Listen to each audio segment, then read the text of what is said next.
ورحمة الله وبركاته. بسم الله الرحمن الرحيم. الحمد لله وكفى وسلام على عباده الذين اصطفى، أما بعد. الحمد لله رب العالمين والعاقبة للمتقين، والصلاة على رسوله محمد وعلى آله وأصحابه أجمعين. رب اشرح لي صدري ويسر لي أمري واحلل عقدة من لساني يفقهوا قولي. رب يسر ولا تعسر وتمم بالخير. ربي زدني علما، ربي زدني علما، اللهم ربي زدني علما وألحقني بالصالحين. فأعوذ بالله من الشيطان الرجيم. بسم الله الرحمن الرحيم. لقد خلقنا الإنسان في أحسن تقويم. صدق الله العظيم وصدق رسوله النبي الأمي الكريم. اللهم صل على سيدنا محمد وعطرته بعدد كل معلوم لك. اللهم صل على سيدنا محمد عبدك ورسولك وعلى المؤمنين والمؤمنات والمسلمين والمسلمات.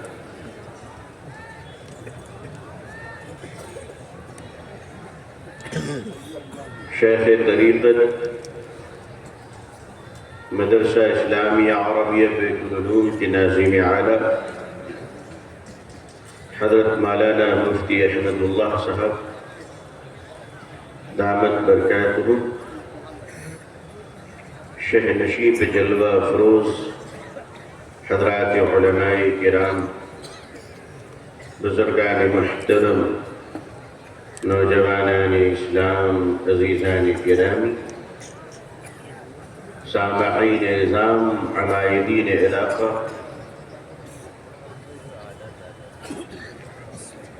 اس ٹھنڈی رات میں نورانی محفل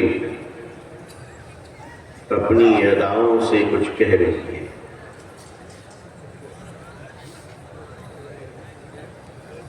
ہمارے ناظم جلسہ اس وقت موجود نہیں ہیں، شاید ان کے وصولنے کا ٹارگٹ پورا نہیں ہو پایا. اگر وہ کچھوچا میں نظامت کرتے تو 2-3 لاکھ روپے وصول لیتے اب تک.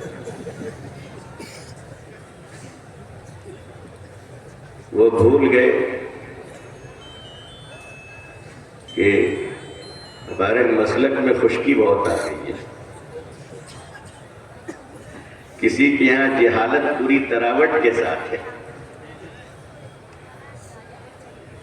کہ cancer patient, T B patient بھی آ جائے تو مجاہد ملت سے کم ہوتا ہی نہیں. اور ہمارے یہاں پوری صلاحیت اس وقت خشکیوں کا شکار ہے.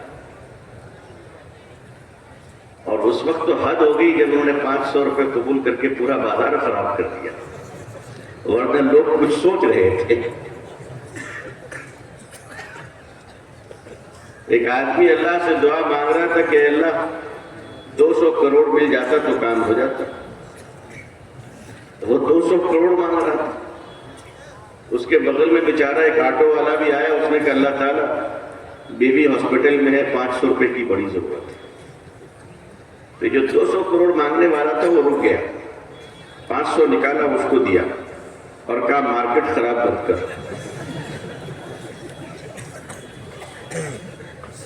عقل نہیں کم وقت کا کیا کہنا چاہیے. جب 200 کروڑ کی بات چل رہی، بیچ میں 500 ڈالنے کی تجھے کیا ضرورت تھی؟ خیر اس کو دیا اور بھیج دیا، اور اس نے اللہ تعالیٰ سے کہا کہ اللہ آپ ٹینشن مت لیجیے، اس کا پرابلم میں نے سالو کر دیا، آپ یہ سب 1500 کے چکر میں کہاں پڑ رہے ہیں، آپ تو 200 کروڑ پر ہی دھیان رکھیے، ایسے 100-200 والوں کو تو ہم نپٹا لیں گے۔ تو اللہ سے جب آدمی مانگے تو ذرا سلیقے سے مانگے۔ روح افزا کی 1 لیٹر کی بوتل لے کر سمندر میں جاتے ہیں اور کہتے ہیں سمندر کا دل ہی بڑا نہیں ہے۔ ارے سمندر کا دل تو اتنا بڑا ہے کہ تم ایک بار چلے جاؤ گے تو پتہ بھی نہیں چلے گا۔ بھائی برتن بڑا رکھو سامان زیادہ ملے گا، ہے نا؟ برتن بڑا رکھو سامان زیادہ ملے گا، دل بڑا رکھو ترقی ملے گی، اخلاق بلند رکھو ملکوں کی حکومت مل جائے گی انشاءاللہ۔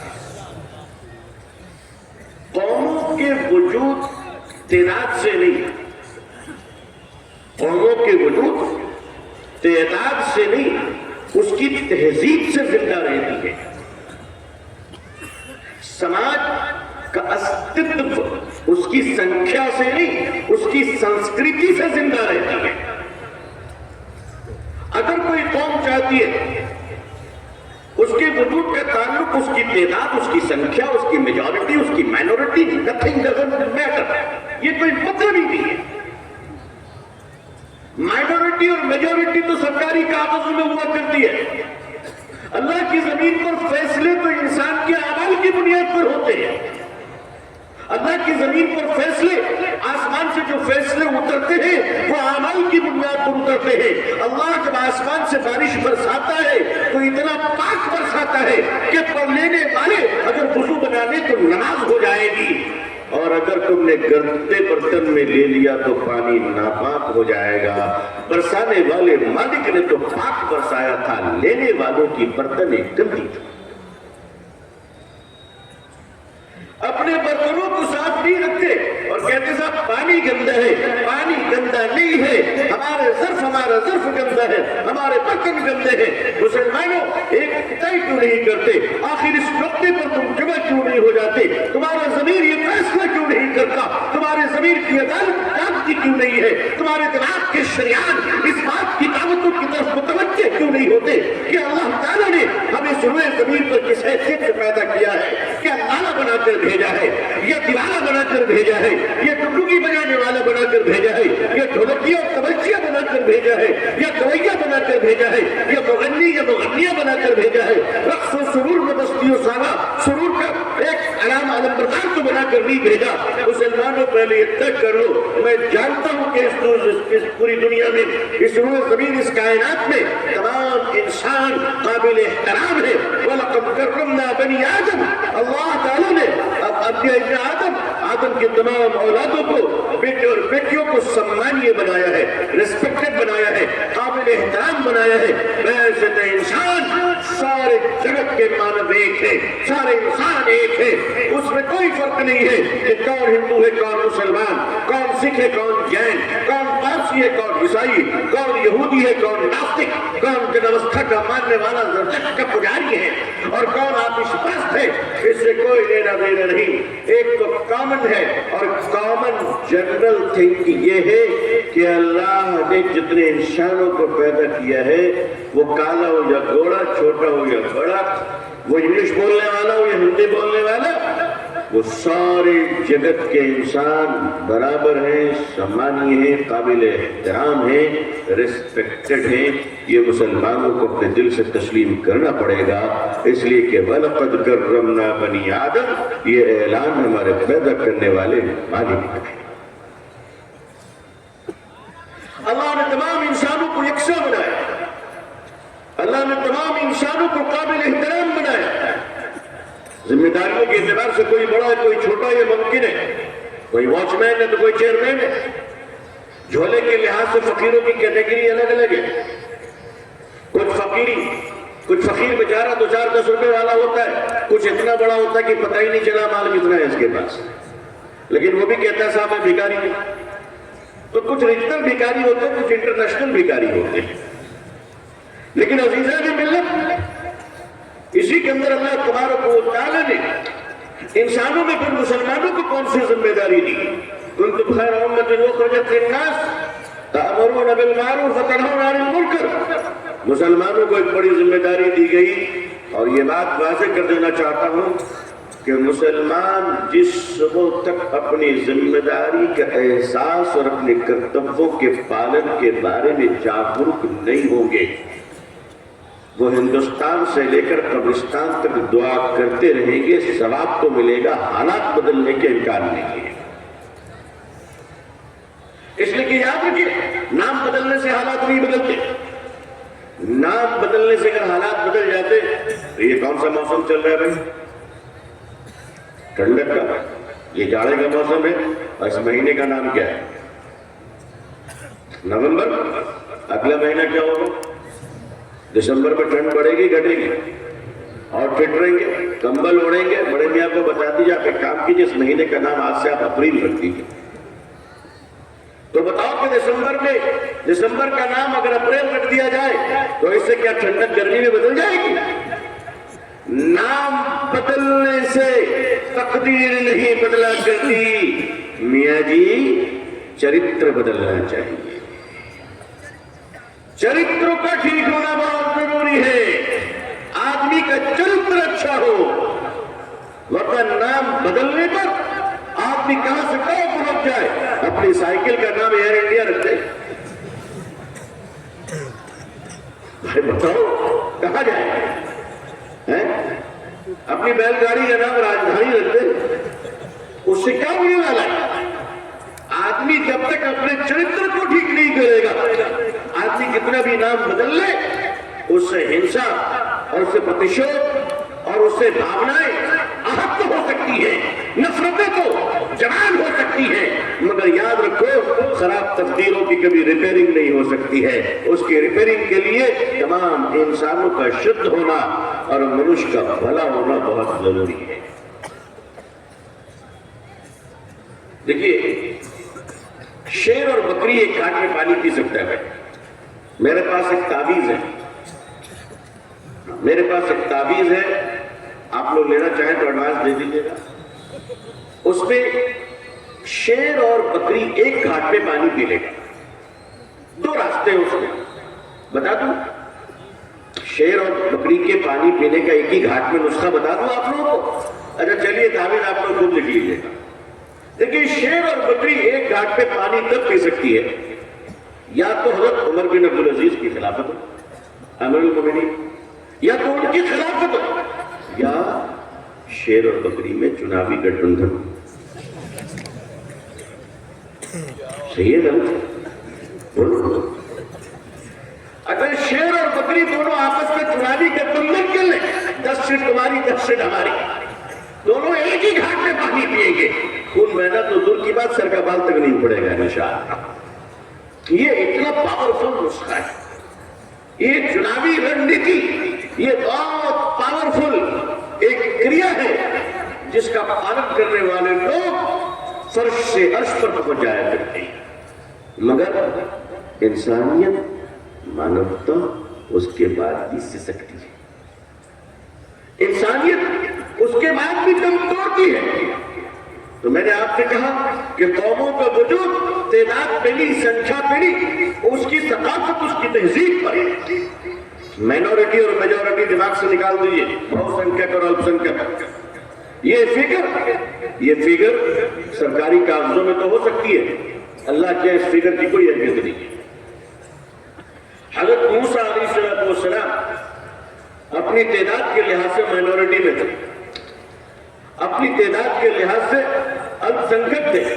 فرعون بہت سنکھیک تھا. فرعون اپنی تعداد کے لحاظ سے میجورٹی میں تھا.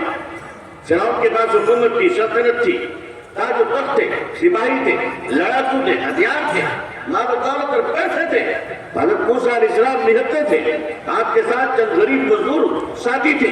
بنی اسرائیل کی مٹھی بھر جماعت تھی جو بالکل بے حال تھی، بے یار و مددگار تھی، ملکوں سے نکالے جا چکے تھے، شہر در بدر ہو رہے تھے. حضرت موسیٰ علیہ السلام کی قیادت میں جا رہے تھے، لیکن وہ مائنورٹی میں تھے، وہ بے حال تھے.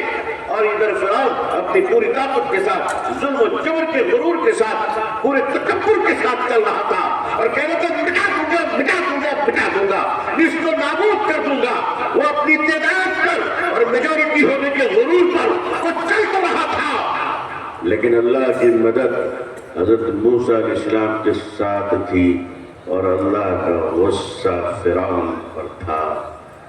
اللہ نے پانی دکھایا حضرت موسیٰ علیہ السلام اور اس کی قوم کو اور کہا کہ اللہ اب کیا کروں گا، سامنے پانی ہی پانی ہے، کہا بھروسہ کرو اللہ پر. اللہ نے بچانے پر جب اللہ آیا حضرت موسیٰ علیہ السلام کو پانی دکھا کر راستہ دے دیا اور فرعون کو جب مارنے پر آیا تو راستہ دکھا کر پانی میں ڈوب دیا. وہ میجورٹی کا غرور کہاں چلا گیا اور وہ مائنورٹی کا خوف کہاں ظاہر ہو گیا. اللہ تبارک و تعالیٰ جب فیصلہ کرنے پر آتے ہیں تو نمرود بڑی شکتیشالی تھا، نمرود کے پاس بڑی طاقت تھی، نمرود کے پاس بڑی دولت تھی، مگر جب اللہ تعالیٰ نے اسے مٹانے کا فیصلہ کیا تو تم ہی بتاؤ کہ اللہ نے نہ خرگوش بھیجا، نہ گھوڑا بھیجا، نہ گدھا بھیجا، ایک مچھر کو بھیجا، وہ بھی لنگڑا بھیجا. اس کے بیچارے کے پاؤں میں پلاسٹر بھی نہیں تھا. میں اس لیے کہہ رہا ہوں کہ آج کل لوگ جانوروں سے بہت پیار کر رہے ہیں اور باہر کے ملکوں میں ایک بڑے بڑے شو روم ہیں جہاں کتوں کے کپڑے ملتے ہیں. کتا ننگا جاتا ہے، لاٹ صاحب بن کر باہر نکلتا ہے، کوٹ پینٹ ٹائی شرٹ. میں نے کہا تم لوگ مچھروں کے لیے بھی کچھ فراک پلو بنا رہے ہو بھائی، کچھ ڈیزائن کرو، اس کو بھی کپڑے پہنایا جائے. شہر میں بڑی تعداد میں وہ بھی اڑتا ہے. اللہ تعالیٰ نے ایک لنگڑے مچھر کو بھیجا اور نمرود کے کان میں ناک میں ہیلی کاپٹر کی طرح داخل ہوتا ہے اور دماغ کے ایئرپورٹ پہ جا کے لینڈ کرتا ہے اور بیٹھتا ہے. اب نکلنے کا سوال ہی نہیں اٹھتا، حالانکہ اس کو پرانے سڑے ہوئے جوتے بھی مارے گئے. اللہ نے ذلیل کیا، اللہ نے ذلیل کیا اسے. تو یاد رکھیے کہ اللہ کی مدد جب حضرت موسیٰ کے ساتھ ہوتی ہے تو فرعون کی پوری طاقت نست و نابود ہو جاتی ہے. اللہ کی مدد جب ایک لنگڑے مچھر کے ساتھ ہوتی ہے تو نمرود کی پوری سلطنت ہل جاتی ہے اور اس کا کچھ بگاڑ نہیں پاتا. میری قوم کے لوگوں، بزرگوں، آپ کو آج کی اس مجلس میں یہ فیصلہ کرنا ہے کہ آپ اس روئے زمین پر اللہ کی مدد چاہتے ہیں. انشاءاللہ ہم سب چاہتے ہیں اللہ کی مدد اترے ہم پر.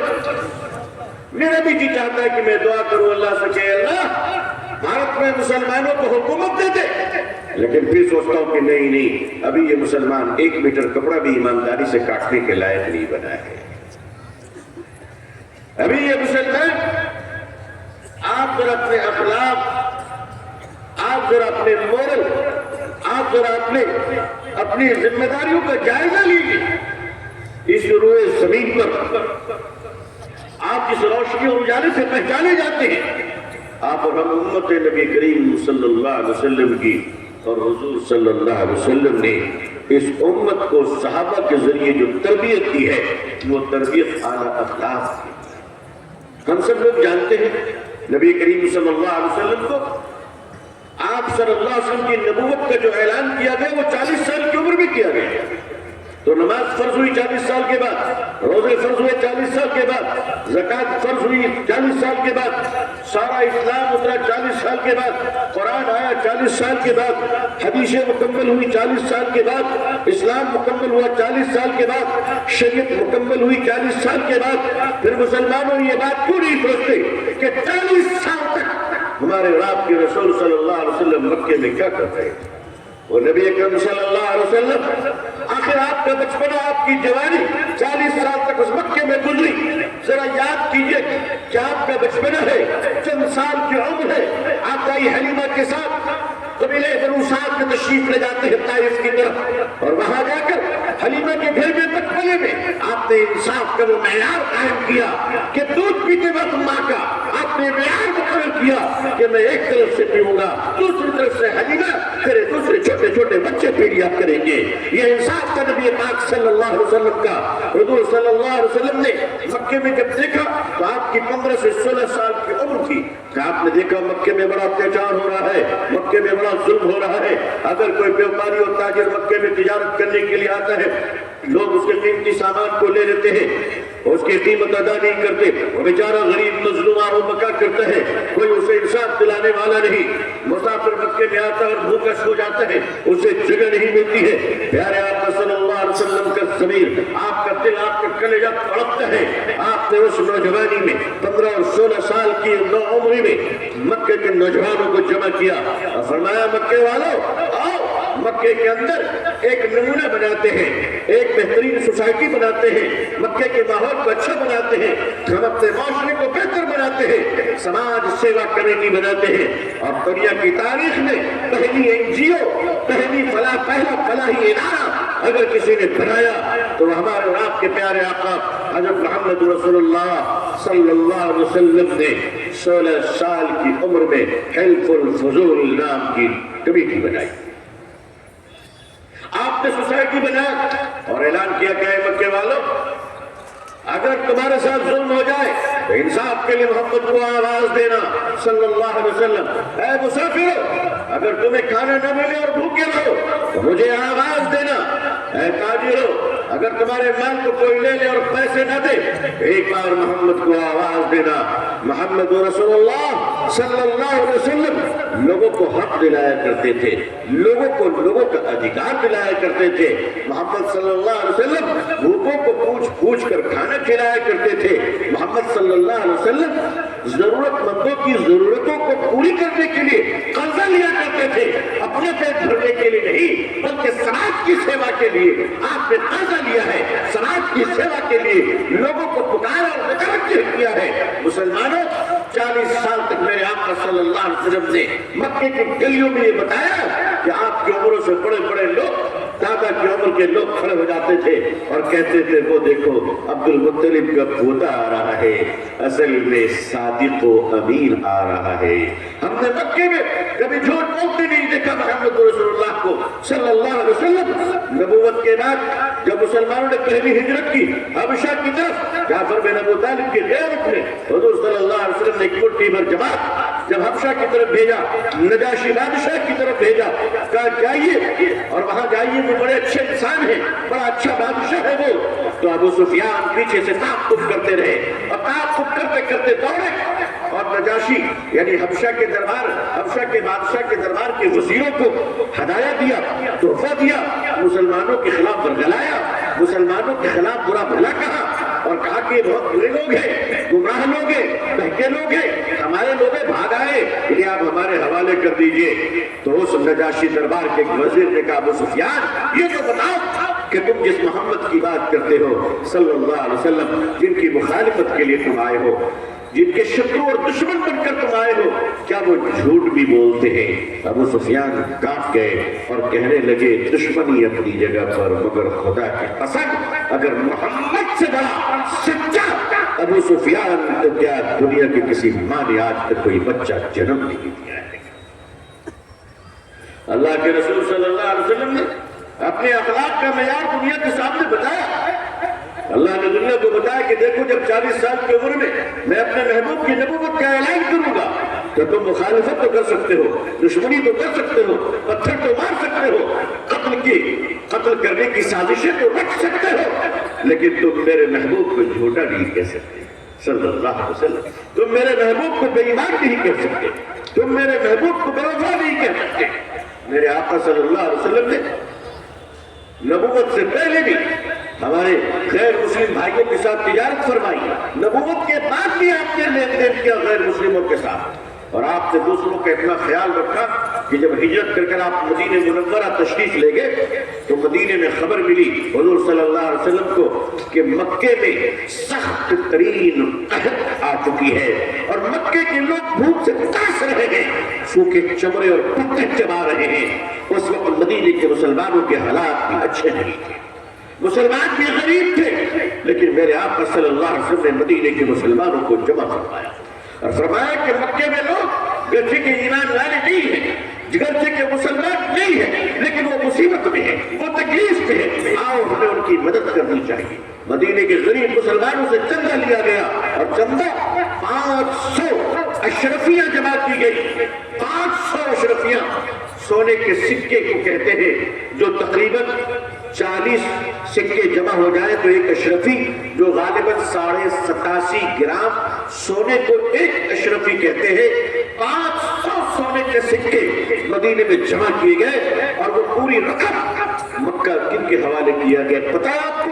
مسلمانوں کا دشمن، اسلام کا دشمن اس وقت ابو سفیان، عتیبہ، یہ وہ حضرات تھے جن کے پاس نبی پاک صلی اللہ علیہ وسلم نے مدینے کے وصول کیے ہوئے ریلیف کے پیسے بھجوائے، کہا کہ وہ ہمیں گالیاں دیتے ہیں مگر ہم ان کو روٹیاں دیں گے، فرمایا کہ وہ ہمیں مارتے ہیں لیکن ہم ان کو پھول دیں گے۔ آج وہ قحط سے تڑپ رہے ہیں، ان کے لیے اناج اور غلہ اور پیسے بھیجیں گے تاکہ ان کی مدد کی جا سکے۔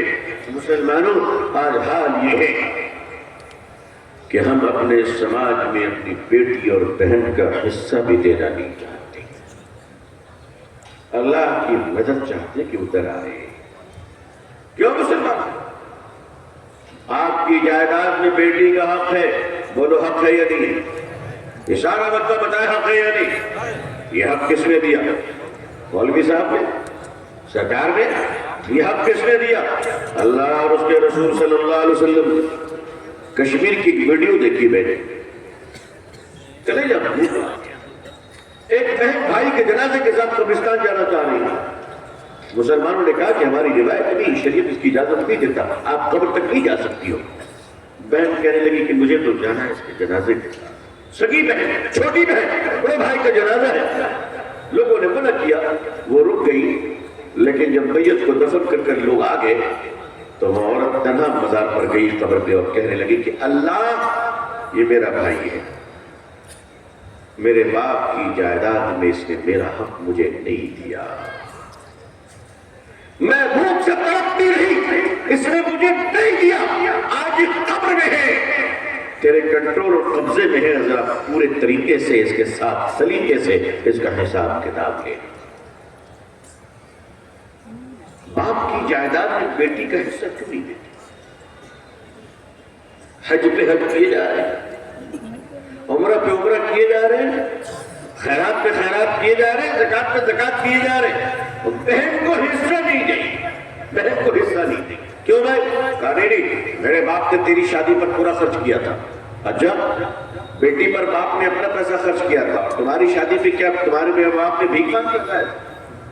تمہاری تعلیم پہ تمہارے باپ نے خرچ نہیں کیا؟ بھائی اپنی بہن کو حصہ نہیں دے رہا، یہ سماج کا ایک وہ ناسور ہے کہ اللہ کی پکڑ مسلمانوں پر آ رہی ہے۔ مسلمانوں، جب تم اپنے مال میں اپنی بیٹیوں کو حصہ نہیں دو گے تو پھر ارتداد کا خطرہ تو آئے گا ہی کہ بیٹیاں بدزن ہو کر نعوذ باللہ دروازے سے باہر کی طرف جائیں۔ میں تو اپنے علماء سے کہنا چاہتا ہوں، جس گھر میں کسی آدمی کا انتقال ہو جائے جب تک وراثت کی تقسیم نہ ہو چندہ نہ دیجیے، پتہ نہیں کس کا مال دے رہا ہے، حرام سمجھیے اس کو، کس کا مال دیا تم نے؟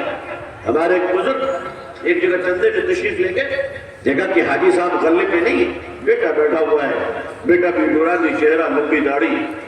حضرت نے پوچھا آپ کے ابو جان کہاں ہیں؟ کہا کہ وہ تو اللہ کو پیارے ہو گئے۔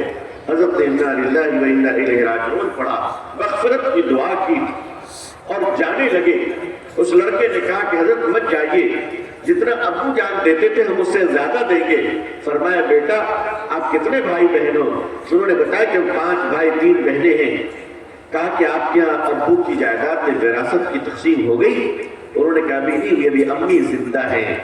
کہا کہ امی زندہ رہے نہ رہے لیکن اللہ کے نبی کی شریعت تو آپ نے زندہ نہیں کی۔ جب تک وراثت تقسیم نہ ہو جائے اس میں چندے کی رقم ہم نہیں لے سکتے، اس لیے کہ پتہ نہیں کون سی بہن کا حصہ تم دے رہے ہو جس کا دل تیار نہیں ہے۔ وراثت تقسیم نہیں کہ اتنے پیسے ابا کی طرف سے مسجد میں لگا دیا، جائز نہیں ہے۔ دینا ہے تو تم اپنی طرف سے دو، دوسرے وارث کی امانت تم نہیں دے سکتے۔ یہی مشکوک مال کی بریانی کھا کھا کر تو چنگیز خان پیدا ہو رہے ہیں کہ کون سے پیسہ لینا چاہیے۔ کیا محلے میں سماج میں کچھ ایسے نوجوان تیار نہیں ہو سکتے علماء کی قیادت میں جو وراثت کی تقسیم کروائے، جو بہنوں کو اور بیٹیوں کو حصہ دلوائے؟ آپ وعدہ کیجئے انشاءاللہ کہ آپ میں سے ہر آدمی اپنے گھر میں اپنے باپ کی جائیداد میں اور اپنی جائیداد میں بیٹی اور بہن کو حصہ دے گا انشاءاللہ. دیں گے انشاءاللہ پورا مجمع. اس میں سے تھوڑے بہت ایماندار ہیں, بقیہ لوگ لگتے گھوٹالہ کر کے بیٹھے ہوئے ہیں. اور میں پورا ہاتھ اٹھاؤں, میں بھی ہاتھ اٹھاتا ہوں الحمدللہ. دیں گے انشاءاللہ. نوجوانوں یہ کام کرو اور اپنی ماں کو سمجھاؤ کہ اے میری ماں, میرے باپ کے لیے قبر میں عذاب کا راستہ مت کھول. اپنی بیٹی کو پہلے حصہ دے. اور حصہ دینے کا طریقہ بھی کیا رکھا ہے؟ حصہ دینے کا طریقہ بہن سے پوچھتے تم لوگ ہی. اب بہن بیچاری نرم دل کی ہوتی ہے نا, اب پوچھتے تم لوگ ہی. اس کی کیا بےغیرتی بتائیے. یعنی تمہاری نیت میں کھوٹے پہلے سے, تمہاری نیت میں گڑبڑ. جائیداد کا حصہ نکالو اور نکال کر بہن کو بلاؤ مت, بہن کے گھر پہنچاؤ, اس کے دروازے پہ پہنچاؤ اور دے دو کہ بہن یہ باپ کی جائیداد میں تیرا حصہ تھا, تو لے لے. اب اس کے بعد اس کی مرضی پھر مت پوچھنا. تم لوگ ہی کیوں پوچھتے ہو؟ اس کی امانت اس کے حوالے کرو. یہ جو بعض علاقوں میں روایت ہے, رواج ہے کہ کفن کے کپڑے منگوائے مرحوم کے لیے, ٹھیک ہے, اس کے پیسوں سے مرحوم نے جو پیسے چھوڑے ہیں اس سے تجہیز و تکفین کرنے کی گنجائش ہے, فقہ فرماتے ہیں.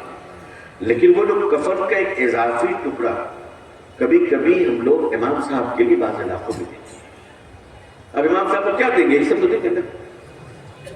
امام صاحب کی انتظار کرتے ہیں. ایک علاقے میں امام صاحب کے کسا لنگی پھٹ گئی کہ ابھی کسی کا انتقال نہیں ہوا, کوئی مرے گا تو آپ کو نہیں لنگی دیں گے. اس نے کہا ٹھیک ہے, ابھی سے مرنے کی دعا سے شروع کر دی. 2-4 مر جائے تاکہ شیروانی آ جائے. یہ جو کفن کا اضافی ٹکڑا جس میں امام صاحب آگے کھڑے ہو کر جنازے کی نماز کی امامت فرماتے ہیں, فقہا فرماتے ہیں کہ وہ اضافی ٹکڑا بھی جائز نہیں ہے, کیونکہ وہ وارثوں کا حق ہے, وارثین کا حق ہے. اگر وارث اس پر متفق ہے تب تو ٹھیک ہے, ورنہ اس کی بھی ضرورت نہیں ہے. اتنا نازک مسئلہ ہے وراثت, بڑا نازک مسئلہ ہے. جس گھر میں وراثت تقسیم نہیں ہوئی اس گھر میں لوگوں کو دعوت نہیں کھانا چاہیے, اس گھر میں لوگوں کو پانی نہیں پینا چاہیے, اس گھر کی چائے نہیں پینی چاہیے. ہم لے جاتے ہیں بزرگوں کو دعا کر دیجئے, بیچاروں کو کیا پتا, بزرگوں کو علم غیب ہے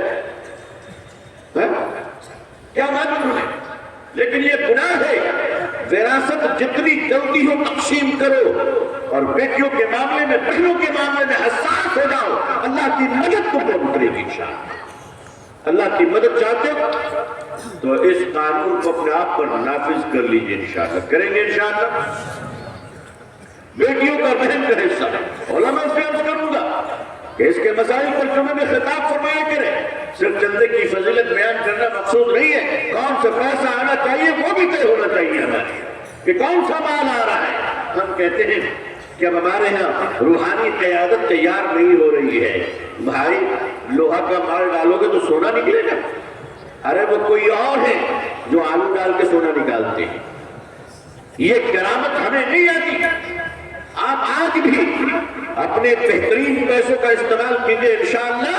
آپ دیکھیے اللہ کے دین کا کام کرنے والے کیسے کیسے لوگ وجود میں آتے ہیں. تو ایک کام تو یہ کرنا ہے کہ ہمیں ہر گھر میں وراثت کی تقسیم حق حلال طریقے سے کر کر اپنی بہنوں کا اور بیٹیوں کا حق ادا کرنا ہے انشاءاللہ. دوسری ذمہ داری ہمارے اوپر اس وقت مسلم سماج کے بہت بڑا مسئلہ ہے, بہت بڑا مسئلہ.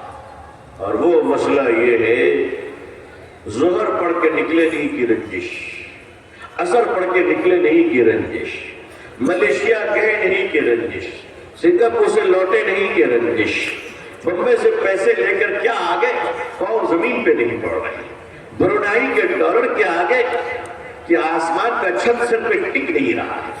رنجشیں ایسی کہ بھائی کیسے برباد کر دوں گا تجھے, تھانہ میرے جیب میں, سرکار میرے جیب میں. ایک نیتا جسے دوستی کیا ہوگی کہ حضرت جبریل ہی نظر آنے لگے.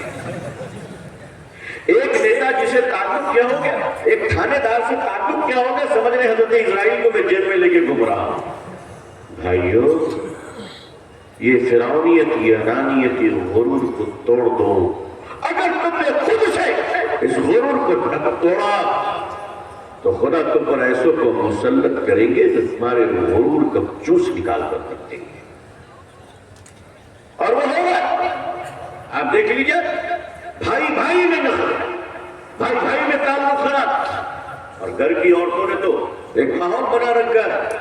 ہمارے عاملین حضرات کو اللہ تعالیٰ صحیح سمجھ بوجھ عطا فرمائے، صحیح بوجھ عطا فرمائے۔ بھائی عامل صاحب کو بھی ٹارگٹ ان کی بیوی دیتی ہے، یہ معلوم ہے آپ کو؟ آج شام تک 50,000 روپے ہم کو چاہیے، چاہے آپ جنات کو مار کے لاؤ یا اس کی ٹانگ توڑ کے لاؤ۔ وہ بھی بیچارہ سامنے والے سے کہتا تمہاری چچی نے جادو کرا دیا، تمہاری بھابھی نے جادو کروا دیا، تمہارے بھائی نے جادو کروا دیا، تمہاری بہن نے جادو کروا دیا۔ آپ جائیے مزاروں میں، میں کبھی کبھی بزرگوں کے مزار پہ فاتحہ پڑھنے جاتا ہوں تو میں نے کلیئر شریف پہ دیکھا کہ ایک عورت اتنا ہیوی اسپیڈ سے سر گھما رہی ہے، اتنا زور سے ناچ رہی ہے کہ جنات بھی الگ ہو کر کنارے کھڑا ہو گیا کہ بھئی آپ کو مرنا نہیں ہے، کیونکہ وہ بھی جانتا ہے کہ اتنا اسپیڈ سے میں بھی ڈوب نہیں سکتا۔ عزیزان ملت، آپ اپنے حالات اور رنجشوں کو دور کیسے کریں گے؟ یہ بہت بڑا سماج کا مسئلہ ہے۔ بھائی بھائی میں بات چل رہی ہے ہر جگہ، ہر جگہ۔ میں بھی کسی حد تک کوشش کر رہا ہوں کہ حالات ٹھیک ہیں، زندگی میں ہر ایک کے ساتھ مسائل آتے ہیں، ہم میں سے کوئی انسان بچا ہوا نہیں سوائے اللہ کے، اللہ نے جن کو بچایا، مگر کوششیں ہمیں یہ کرنی ہے کہ حالات نرم ہوں، چھوٹوں کے سامنے اللہ کی رضا کے لیے کئی بار جھکا ہوا نہیں، صرف اللہ کی رضا کے لیے، ورنہ انانیت خون میں خون کے قطرے میں کم نہیں ہے۔ لیکن یقین مانیے اگر ہمارے جھکنے سے، اگر ہمارے چھوٹوں کے سامنے ہمیں جھکنے سے اگر میرا رب راضی ہوتا ہے تو میں کہتا ہوں یہ سودا بہت سستا ہے، بہت سستا ہے۔ بس یہ بات سمجھ میں آنی چاہیے، لیکن اس کے لیے بڑی ہمت کی ضرورت ہے، بڑے جگر کی ضرورت ہے۔ میں تو بزرگوں سے کہنا چاہوں گا، اپنے اکابرین سے کہنا چاہوں گا، علماء سے کہنا چاہوں گا کہ آپ جس گھر میں تشریف لے جائیں وہاں سب سے پہلے اگر ناچاکی ہے تو آپ دلوں کو ملا دیجئے تاکہ آپ کی جوتیوں کی برکت سے گھر کا اندھیرا دور ہو جائے، لوگ گناہوں سے بچ جائیں۔ میرے بزرگوں، اس وقت ہماری تبلیغی جماعت والے نماز کی طرف بلاتے ہیں، ہمارے مدرسے والے طلبہ کو علم کی طرف بلاتے ہیں۔ ہر مسجد میں ایک صلح کروانے والی جماعت اس وقت ہونی چاہیے، ہر مسجد میں صلح کروانے والی جماعت، مسجد کمیٹی کے لوگ، مسجد کے ذمہ دار، محلے کے بڑے بزرگ صلح کروانے کے لیے 3-4 آدمی ہمیشہ تیار رہیں۔ اگر ان کو معلوم ہو جائے کہ ظہر کی نماز میں کہ باپ بیٹے میں بات بند ہو چکی ہے، ظہر کے بعد آپ کو بھوک لگی ہو، آپ گھر مت جانا، پہلے باپ بیٹے میں صلح کروا دینا پھر گھر جانا، انشاءاللہ تم جنتی بن کر گھر جاؤ گے اور تمہاری نسلوں میں اللہ تعالیٰ آپس میں محبتوں کو عطا فرمائے گا۔ جو دوسروں کے دلوں کو ملائے گا اللہ اس کی نسلوں کو ملا کے رکھیں گے، اور جو دوسروں کا گھر توڑے گا اللہ اس کے گھر کو توڑ دے گا۔ اور ٹوٹ رہے میاں بیوی میں جھگڑے کروا دیے، بھائی بھائی میں جھگڑے کروا دیے، جائیداد کے جھگڑے، ملکیت کے جھگڑے، پیسوں کے جھگڑے۔ مسلمانوں تھوکو ان چیزوں پر، تم جتنے پیسے رشوت میں ڈالتے ہو اگر اس کا آدھا اپنے بھائی کے قدموں پہ رکھ دو تو تمہارا دیوانہ ہو جائے گا، اور اگر نہ بھی ہو تمہارا دیوانہ تو کوئی بات نہیں، آپ اپنے آپ پہ ڈٹے رہیے کہ میں نے اللہ کی رضا کے لیے کام کیا ہے۔ صلح کی جماعت صلح کروائے، اگر عشاء میں معلوم ہو جائے کہ میاں بیوی میں ناچاکی ہو گئی ہے اور طلاق کی نوبت آ گئی ہے تو فجر ہونے دو، مگر جاؤ جا کر صلح کروا دو، اس لیے کہ اللہ کو یہ ادا اتنی پسند ہے کہ ایک مرتبہ نبی کریم صلی اللہ علیہ وسلم نے خوش ہو کر فرمایا عائشہ مجھ سے کوئی راز کی بات جاننا چاہو تو پوچھ لو میں بتا دوں گا۔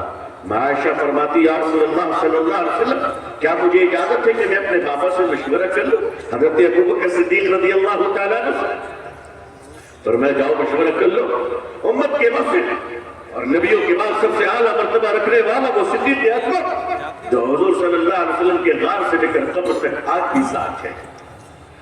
ماں عائشہ کہتی اور کہتی بابا جان پیارے آقا صلی اللہ علیہ وسلم نے ایک بڑا آفر دیا ہے کہ عائشہ کوئی راز جاننا ہے تو جان دو، ابو جان آپ بتائیے کون سی بات جانوں؟ حضرت صدیق اکبر فرماتے ہیں بیٹا یوں تو ساری باتیں ہمیں معلوم ہو چکی ہے، لیکن ایک بات اب تک معلوم نہیں کہ حضور صلی اللہ علیہ وسلم نے معراج کے موقع پر جو تنہائی میں عرش میں اللہ عرش پر بیٹھ کر تنہائی میں اللہ سے باتیں کی تھی، وہ تنہائی والی باتیں آج تک معلوم نہیں ہو سکی، بقیہ تو پوری باتیں معلوم ہے۔ وہ پوچھ لیجئے کہ آپ نے اکیلے میں اللہ نے آپ سے کیا کہا تھا اور آپ نے کیا کہا۔ عائشہ دوڑتی ہوئی آتی ہے اور کہتی ہے یا رسول اللہ صلی اللہ علیہ وسلم معراج کے موقع پر عرش معلیٰ پر اللہ تعالیٰ کے ساتھ اکیلے میں جو پرائیویٹ بات ہوئی تھی، سیکرٹ بات، پیاری اور مبارک بات، وہ بات ذرا بتا دیجیے کہ وہ کون سی بات تھی۔ تو اللہ کے نبی صلی اللہ علیہ وسلم نے فرمایا عائشہ میرے اللہ نے مجھ سے فرمایا آپ کی امت میں جو دو ٹوٹے ہوئے دلوں کو جوڑ دے گا قیامت کے دن اسے پتہ بھی نہیں چلے گا کہ وہ کب آئے اور کب جنت میں چلا گیا۔ یعنی نہ پلسرات کا منظر اس کے سامنے ہوگا، نہ حشر کی سختیاں اس کے سامنے ہوگی، نہ حساب اور کتاب کے ماحول اس کے سامنے ہوں گے۔ وہ کہے گا کہ اللہ جنت الفردوس میں ہم پہنچ گئے، سنا تھا قیامت برپا ہوگی، سنا تھا کہ سورج سر پہ ہوگا، سنا تھا کہ زمین تانبے کی بن جائے گی، سنا تھا لوگ نفسی نفسی کریں گے، سنا تھا لوگ دوڑتے پھریں گے، سنا تھا کہ لوگ ایک ایک نیکیوں کو ترسیں گے۔ کہا کہ ہمارے ساتھ ہمیں کچھ نظر کیوں نہیں آیا؟ فرمایا کہ تم نے اللہ کے بندوں کے دلوں کو جوڑا تھا، اللہ نے اپنے وعدے پر تمہیں پہنچا دیا۔ ماں عائشہ اس جواب کو سن کر دوڑتی ہے اپنے بابا کے پاس اور کہتی ہے ابو جان حضور نے ایسا فرمایا ہے صلی اللہ علیہ وسلم۔ ابو بکر سن کر رونے لگے۔ ماں عائشہ کہتی ہے ابو جان اس میں رونے کی کون سی بات ہے؟ تو حضرت ابو بکر فرماتے ہیں بیٹا اس میں رونے کی بات یہ ہے کہ اگر دلوں کو ملانے کی یہ جزا ہے تو دو دلوں کو لڑانے کی پھر سزا کیا ہوگی؟ پھر سزا کیا ہوگی اس کی؟ یہ سوچ کر رو رہا ہوں۔ مسلمانوں کوشش کرو، اسلام میں جھوٹ بولنا حرام ہے، لیکن دو دلوں کو ملانے کے لیے جھوٹ بولنی پڑے تو وہ اس سچ سے بہتر ہے جو لڑانے کے لیے بولی جاتی ہے۔ اس سچ سے بہتر ہے باپ اور بیٹے کو ملا دیجیے، شوہر اور بیوی کے ناچاکیوں کو دور کیجیے، بھائی بھائی کو ملائیے۔ دو کام اس وقت بلکہ تین کام جو میں اللہ سے توفیق مانگتا ہوں اپنے لیے، اور آپ بھی دعا فرمائیں، اور آپ حضرات کی دعائیں بڑی اہم ہیں، لیکن آپ کی خدمت میں رکھتا ہوں یہ تین گزارشات۔ نمبر ایک، دنیا اور آخرت کی بھلائی، اپنی نسلوں کی بہتری، کمائی میں برکت، صحت میں برکت، عروج اور ظالم اور ظلم سے بچنے کی ترکیب۔ راتوں میں اٹھنے کی عادت ڈالیے اور اللہ کے سامنے کم از کم 2 رکعت نماز پڑھ کر اللہ کے سامنے رونے کا مزاج بنائیں۔ یہی ہمارے صلح اور بزرگوں نے حضور صلی اللہ علیہ وسلم کی نسبتوں سے جو ہمیں دیا ہے، میں نے اس سے بڑی دولت اس روئے زمین پر کچھ نہیں دیکھا۔ اپنے بزرگوں کی جوتیوں کی برکت سے راتوں میں اٹھنے کی عادت ڈالو مسلمانوں، اور 2 رکعت نماز پڑھ کر اللہ کے سامنے رونا شروع کرو۔ دیکھو کائنات پلٹ جائے گی، حالات بدل جائیں گے، مٹی سونا بننے شروع ہو جائے گی، اولادیں فرشتوں کی طرح ہوگی، بیویوں کی وفایت تمہیں نصیب ہوگی، اللہ تمہیں عزت دے گا سماج میں۔ اور دوسرا کام، کسی کا حق مت رکھنا اپنے اوپر، چاہے تمہیں بھوکا رہنا پڑے، خاص طور پر بہن اور بیٹیوں کا حق جتنی جلدی ہو سکے آپ اس کو ادا کر دیں، جتنی جلدی ہو سکے۔ باپ کو چاہیے کہ اپنی زندگی میں تقسیم کر دیں، مرنے کے بعد اپنے مال کو بطور فتنہ اپنی اولاد کے لیے نہ چھوڑیں، زندگی میں تقسیم کر دیں۔ تیسری چیز، دلوں کو ملانے کی مہم چلائیے۔ گھر گھر ٹوٹ رہے ہیں، 1 سال 2 سال 10 سال ہو جا رہے ہیں، لوگ سلام کا جواب نہیں دے رہے۔ اس کے خلاف مہم چلائیے اور ایک مسجد کے نمازی یہ طے کرے کہ ہمارے محلے میں کوئی ایسا نہیں ہوگا جس کے درمیان نفرت اور ناچاکی ہوگی۔ کریں گے انشاءاللہ؟ انشاءاللہ العظیم۔ میں نے آپ سے 3 گزارشات کی ہیں، ایک آپ نے اٹھ کر اللہ کے سامنے رونا، دوسرا اپنے گھر میں وراثت کی صحیح تقسیم کرنا، اور تیسرا یہ کہ 2 لڑے ہوئے انسانوں کو ملانا۔ اللہ آپ کو بھی توفیق دے، اللہ ہمیں بھی توفیق عطا فرمائے۔ اپنی دعاؤں میں یاد رکھیے گا، اللہ کی زمین پر بھلے بن کر رہیے، ہندوستان آپ کی عزت کے لیے تیار ہے۔ آپ آپ اس ملک کے لیے خیر خواہ بن جائیے، لوگوں کے لیے بھلائی کا باعث بن جائیے۔ یاد رکھیے آپ دوسروں کے لیے جب بھلائی کا باعث بن جائیں گے، آپ دوسروں کے لیے عزت اور سلامتی کا باعث بن جائیں گے، تو یہ دیش آپ کو چومے گا اور آپ کو سلام کرے گا، یہ ملک آپ کی عزت کرے گا، اللہ تعالیٰ پھر اس ملک کی امامت آپ کو دے گا۔ مسلمانوں تم دیانتدار بن جاؤ، اللہ تعالیٰ اس ملک کا تمہیں امام بنا دے گا۔ اللہ سے دعا ہے کہ اللہ پوری دنیا میں ہم سب کو اسلام کی اور مسلمانوں کی عزت دیکھنا نصیب فرمائے، اللہ اقوام عالم کے لیے ہدایت کے فیصلے فرمائے، اللہ ہمارے اور آپ کی اور پوری امت مسلمہ کے ایمان جان مال عزت و آبرو کی حفاظت فرمائے، اللہ ہمیں اور آپ کو اور ہم سب کے اہل و عیال کو عزت عافیت سلامتی خیر خوشحالی صحت و تندرستی کے ساتھ اسلام پہ زندگی ایمان پر خاتمہ نصیب فرمائے۔ اپنی دعاؤں میں ہمیں بھی یاد رکھیے گا۔ آخر دعوانا الحمدللہ رب العالمین والسلام علیکم ورحمۃ اللہ۔